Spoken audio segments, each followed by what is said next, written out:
এই দেশ আসলে আমাদের জন্য না।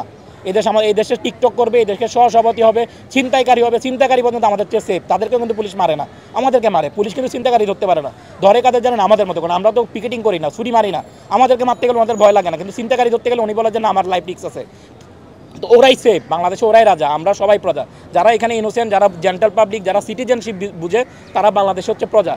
তারা বাংলাদেশে মাইর খাবে, তাদের কাজই হচ্ছে বাংলাদেশে মাইর খাওয়া, ধমক খাওয়া। ম্যাক্সিমাম এই বিশ্ববিদ্যালয়ের শিক্ষক, ওনারা কোনোদিনও কোনো ভর্তি পরীক্ষা, চাকরি পরীক্ষা দেন নাই। তো উনি তো এখানে জানেন না যে একটা ছাত্র কীভাবে প্রিপারেশন নেবে, তার জন্য কোথায় কতদিন রাখতে হবে, কীভাবে এটা সাজালে কারোর প্রতি বৈষম্য হবে না, এটা অনেক জবে জুলুম হবে, এগুলো অনেক কিছু বুঝেন না। এবং ওনাদের সাথে আমরা গিয়ে 1 ঘন্টা পর্যন্ত কথা বলছি যে স্যার এটা জুলুম করতেছেন। উনি হাসতেছেন, উনি আমাদের চোখের পানি দেখে হাসে। এখান থেকে আমরা তো ভাই কেউ পিকেটার না, আমরা রাজনীতিবিদ না যে আমার পরবর্তীতে মায়ের ছবি দেখে আমি পদ নিব বা ইয়ে করবো। আমি যে এখন লিড দিচ্ছি, আমি অনেক ভয় নিয়ে লিড দিচ্ছি, কিন্তু আমার কি এই পরীক্ষা হয়ে যাওয়ার পর এটা দিয়ে আমি কোনো দলের পদ নিব? একজন রাজনৈতিক কর্মী কিন্তু মাইর খেলে সেটা। যুক্তরাষ্ট্রের 1 নম্বর জিম চেইন গোল্ড জিম এখন আবারও বাংলাদেশে বসুন্ধরা আবাসিক এলাকা ও বসুন্ধরা সিটি শপিং মলে, কিন্তু তার পরবর্তীতে পদবীর জন্য কাজে লাগে। বাট আমার তো কোনো পদ পদবীর দরকার নেই, আমি পড়াশোনা করতে চাই, আমি জাতির সন্তান, আমি পড়াশোনা করতে চাই, আমি সময় চাই পড়াশোনা করার জন্য।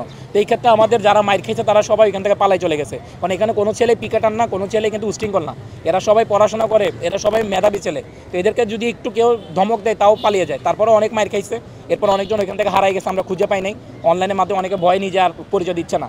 তো অবশ্যই চাপ ফিল করতেছে। আমাদের সাথে ওইখানে অনেকবার যোগাযোগ করছে সরকারি সংস্থা থেকে, কারা কারা এটা লিড দিচ্ছে মনে হচ্ছে না আমরা একটা সরকারের বিরুদ্ধে করতেছি। আমরা তো সরকারের কোনো বিরুদ্ধে কিছু বলি নাই, আমরা জাস্ট সরকারেরও বিষয় না, পিএসসি মেম্বার ওনারা একটা স্বপ্ন দেখতেছেন, ওনারা তাড়াহুড়া করে সব শেষ করে ওনারা কারিশমা দেখাবেন এবং ওনারা জাতির কাছে দেখাবেন, সরকারকে দেখাবেন যে ওনাকে যে দায়িত্ব দিয়েছে উনি তার থেকে অনেক দ্রুত চলে গেছেন। কিন্তু যারা পলিসি মেকিং করে তারা তো এই বিষয়টা জানেই না, কারণ আমাদের যে পিএসসি মেম্বার ওনারা ম্যাক্সিমাম এই বিশ্ববিদ্যালয়ের শিক্ষক, ওনারা কোনোদিনও কোনো ভর্তি পরীক্ষা, চাকরি পরীক্ষা দেন নাই। তো উনি তো এখানে জানেন না যে একটা ছাত্র কীভাবে প্রিপারেশন নেবে, তার জন্য কোথায় কতদিন রাখতে হবে, কীভাবে এটা সাজালে কারোর প্রতি বৈষম্য হবে না, এটা অনেক জবে জুলুম হবে, এগুলো অনেক কিছু বুঝেন না। এবং ওনাদের সাথে আমরা গিয়ে 1 ঘন্টা পর্যন্ত কথা বলছি যে স্যার এটা জুলুম করতেছেন। উনি হাসতেছেন, উনি আমাদের চোখের পানি দেখে হাসে।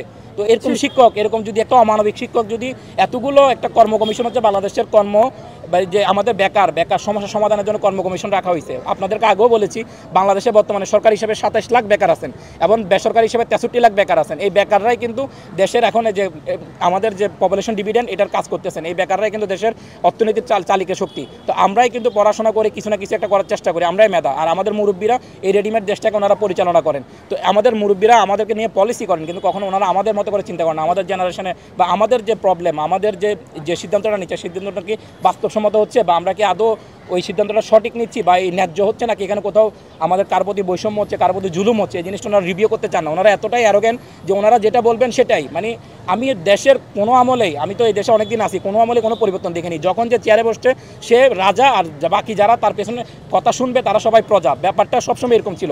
আগেও যে রাজা প্রজার দেশ ছিল, এখনও সে রাজা প্রজার দেশ। গণতন্ত্র সেগুলো আমরা কিছু বুঝি না। আসলে আমরা পড়াশোনা করে যেটা দেখি যে যখন যে চেয়ারে থাকে বা যে ডিসিশন মেকার, সে যখন যেটা বলছে যাকে, সেটা সে মেনে নিতে হয়েছে। এটাই বাংলাদেশ ভাই, এর বাইরে আর কিছু দেখতেছি না। তো যদি আমিও, আমার লাইফ অনেক রিস্কে আছে, তারপর আমি কথাগুলো বলতেছি, আর কেউ খুব একটা কথা বলতে চায় না। এখন কি স্পোক পার্সনও কমে যাচ্ছে, কারণ সবাই শঙ্কিত ফিল করতেছে। আমাদের সবার একটাই ফিল হচ্ছে যে আমরা মনে হয় পড়াশোনা করে প্রিলিটা পাস করে মনে একটা অপরাধ করে ফেলেছি, যার জন্য রাষ্ট্র আমাদেরকে বারবার মারতেছে, রাস্তায় ফেলে রাখতেছে, স্বপ্ন ভেঙে দিচ্ছে। তো আমার তো সময়টা ফেরত আসবে না ভাই, আমি তো 2 বছর এখানে দিছি, 2 বছর দিয়ে পরীক্ষাটা পাস করছে, আমার সময় কি ফেরত দিতে পারবে? তো উনি হটকারী একটা সিদ্ধান্ত, মনে হচ্ছে যেন পরীক্ষাটা উনি নিয়ে নিলে ওনাকে কোনো অ্যাওয়ার্ড দেওয়া হবে, খুব তাড়াহুড়া করতেছে।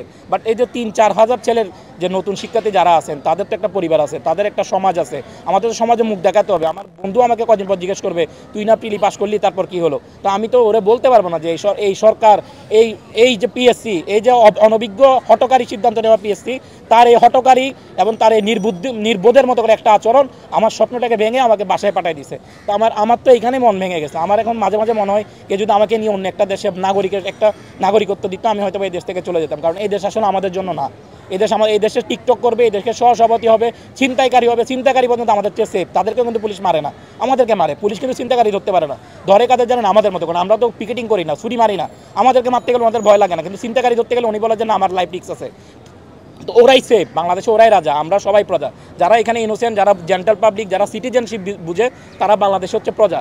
তারা বাংলাদেশে মাইর খাবে, তাদের কাজই হচ্ছে বাংলাদেশে মাইর খাওয়া, ধমক খাওয়া, কিছুদিন রাজনীতিবিদ শোষণ করবে, কিছুদিন সরকার শোষণ করবে, কিছুদিন আইন প্রশাসন শোষণ করবে, এইভাবেই বা নিজের বন্ধু যে বন্ধুর কাছে ক্ষমতা আছে তার কাছে ধমক খাইতে হবে। এটাই বাংলাদেশ ভাই, এর বাইরে আর কিছু না।